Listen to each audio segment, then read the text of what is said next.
الحمد للہ رب العالمین والصلاة والسلام على سید الانبیاء والمرسلین وعلى آلہ واصحابہ وازواجہ وذریاتہ اجمعین اما بعد۔ سوال یہ ہے کہ کیا شب برات کو سال بھر کی روزی لوح محفوظ سے بندوں کو تقسیم کر دی جاتی ہے،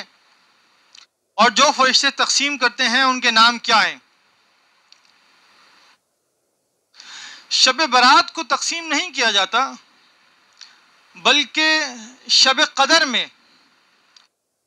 اللہ تعالیٰ سال بھر کے تمام انتظامات فرشتوں کے حوالے کر دیتے ہیں۔ بعض روایات میں شب برات یعنی 15 شعبان کا بھی ذکر ہے، لیکن جو صحیح روایت حافظ ابن کثیر رحمۃ اللہ نے لکھا ہے، جو صحیح روایات ہیں ان میں شب قدر کا ذکر ہے۔ تو شب قدر میں سال بھر کے تمام انتظامات فرشتوں کے حوالے کر دیے جاتے ہیں۔ کون مرے گا، کون پیدا ہوگا اس سال، اور اسی طرح بندوں کو کتنا رزق دیا جائے گا، کس کو کتنا رزق ملے گا، اور کس کو کس کیفیت سے رزق ملے گا، یہ تمام کی تمام چیزیں اس میں درج ہوتی ہیں۔ اور اس کا یہ مطلب نہیں جیسا بعض لوگ سمجھتے ہیں کہ ایک ہی رات میں سارے سال کا رزق بندوں کو لا کر دے دیا جاتا ہے۔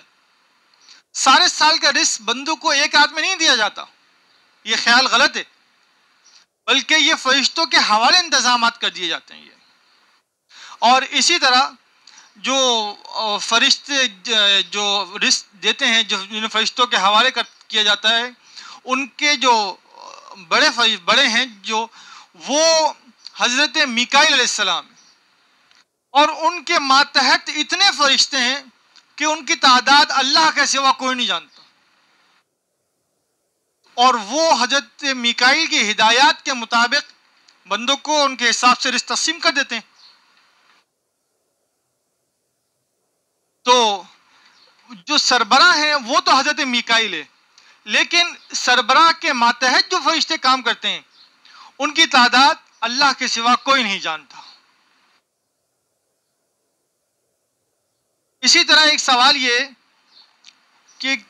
کیا آپ صلی اللہ علیہ وسلم کی بعض دعائیں قبول نہیں کی گئیں؟ جی، سنن ترمذی میں جناب رسول اللہ صلی اللہ علیہ وسلم نے 3 دعائیں مانگی تھی، اور 3 میں سے 2 تو قبول ہو گئی تھی، اور ایک دعا قبول نہیں کی گئی تھی۔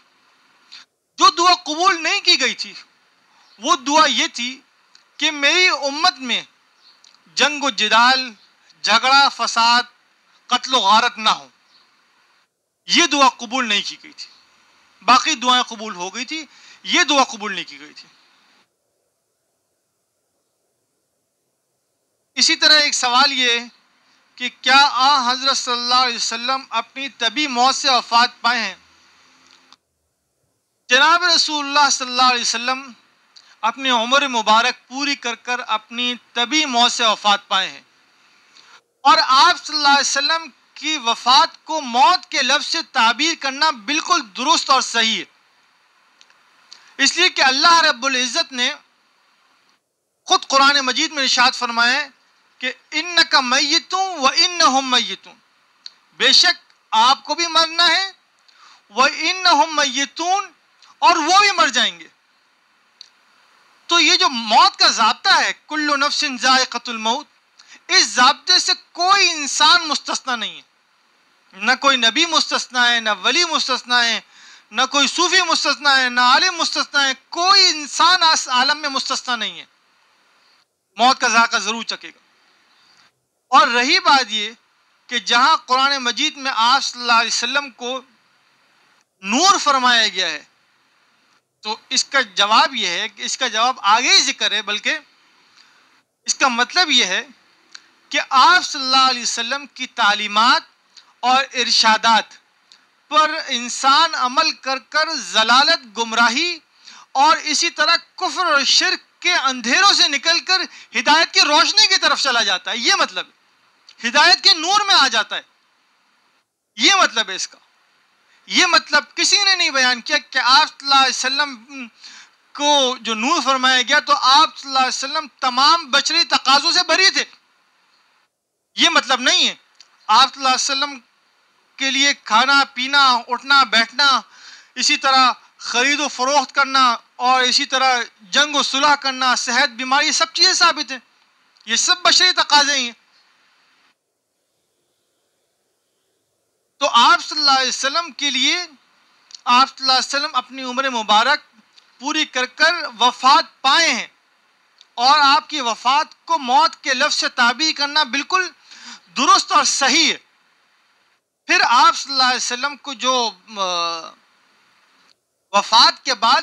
پھر جو حیات عطا ہوئی تھی وہ برزخی حیات تھی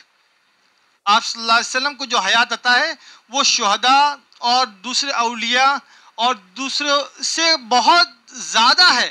وہ حیات لیکن وہ برزخی حیات ہے جس طرح یہ سمجھنا کہ جس طرح آپ صلی اللہ علیہ وسلم دنیا میں حیات تھے زندہ تھے اسی طرح قبر میں بھی زندہ ہیں تو اس میں یہ بات مناسب نہیں بلکہ آپ صلی اللہ علیہ وسلم زندہ ہیں اور ان کو برزخی حیات ہے اور موت کے لفظ سے آپ صلی اللہ علیہ وسلم کی موت کے لفظ سے آپ کی وفات کو موت کے لفظ سے تعبیر کرنا درست اور صحیح ہے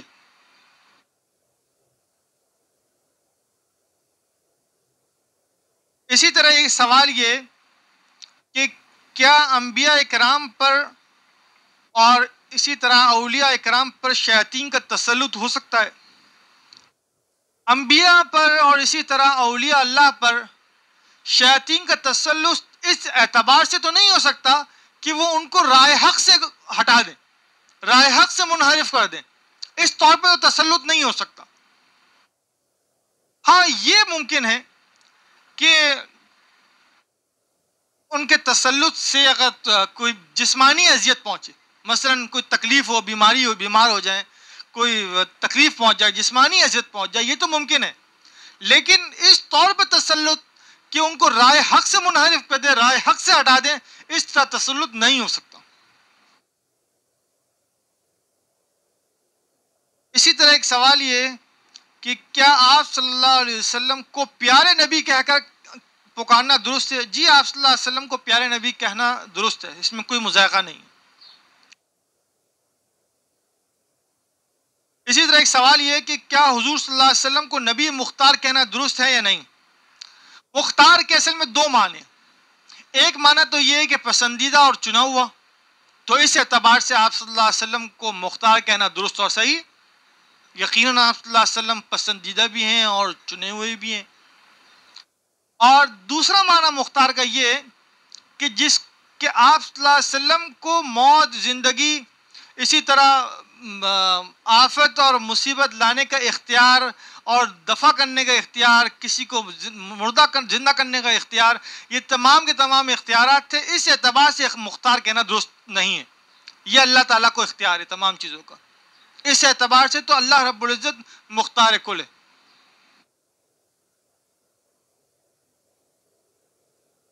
اسی طرح ایک سوال یہ کہ مسجد اقصی حضرت صلی اللہ علیہ وسلم اور قرآن شریف ان تینوں میں سے کون زیادہ افضل ہے قرآن مجید سے مراد اگر کلام نفسی ہے جو اللہ رب العزت کی صفت ہے تو اس کا افضل ہونا ثابت ہے اور بالکل واضح ہے وہ افضل ہے لیکن اگر قرآن مجید سے مراد وہ لکھا ہوا کاغذ پر چھپا ہوا قرآن مجید ہے تو اس قرآن سے بیت المقدس سے مسجد نبوی سے اور اسی طرح کعبۃ اللہ سے مسجد حرام سے جناب رسول اللہ صلی اللہ علیہ وسلم افضل ہے اور در مختار میں لکھا ہے کہ آپ صلی اللہ علیہ وسلم کا وہ حصہ جو قبر مبارک کا وہ حصہ جو آپ صلی اللہ علیہ وسلم کے جسم اطہر سے ملا ہوا ہے وہ حصہ جو جسم اطہر سے ملا ہوا ہے وہ کعبہ سے عرش سے کرسی سے تمام چیزوں سے افضل ہے وہ تو پھر آپ صلی اللہ علیہ وسلم کا ان چیزوں سے افضل ہونا تو ثابت ہے جب اس حصے کو اتنی فضیلت حاصل ہے تو آپ صلی اللہ علیہ وسلم کی فضیلت کے پھر کیا کہنے اسی طرح ایک سوال یہ کہ آپ صلی اللہ علیہ وسلم معراج کی رات کہاں تک گئے معراج کی رات جو آپ صلی اللہ علیہ وسلم کو مقام عطا ہوا تھا وہ اللہ تعالیٰ کی طرف سے جو مقام آپ صلی اللہ علیہ وسلم کو عطا ہوا تھا جہاں آپ تشریف لے گئے تھے، وہ مخلوقات کے تمام عطا شدہ مراتب سے سب سے زیادہ اعلیٰ تھا، سب سے زیادہ اعلیٰ مقام عطا ہوا تھا، تو یہی کہہ سکتے ہیں۔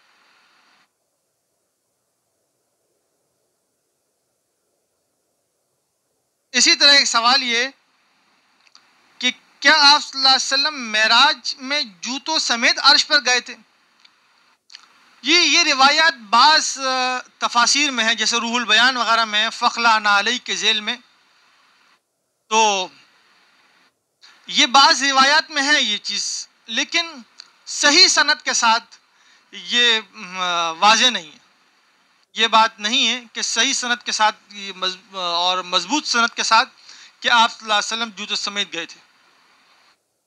صدق اللہ العظیم۔